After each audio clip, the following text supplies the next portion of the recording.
Қайырлы күн достар, каналыма қош келдіңіздер. Бүгін бірге қазы айналдыратын боламыз.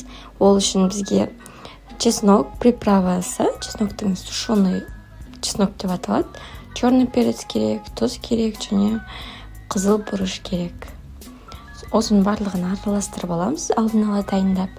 Одан кейін барлығын жаңағы қазының ішіне салатын етке саламыз.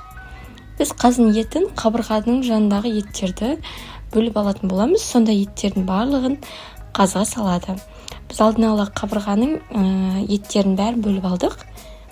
Осылай дайындап, кесіп, енді осының бәрін жаңағы дайындаған тұз бұрыштарымызбен жақсылап сеуіп, жағып шығамыз.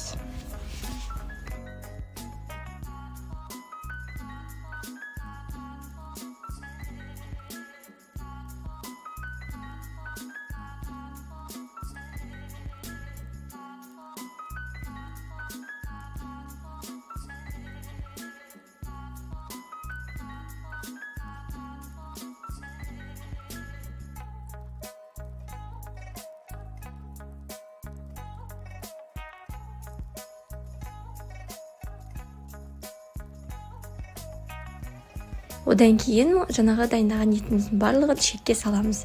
Шекті жақсылап жуып алу керек, ішін сыртына айналдырып қою керек. Сосын жақсылап жуамыз. Сосын осылай барлық еттерді шекке салып шығамыз. Қысқа болған қалсаңыздар, бөліп жасасаңыздар болады. Мен ұзын қылып, кейбірін қысқа қылып жасадым. Немесе кейін өзіңізге қажетін бөліп алып, екі шетін зубочисткамен бекітсеңіздер, солай пісіре беруге де болады.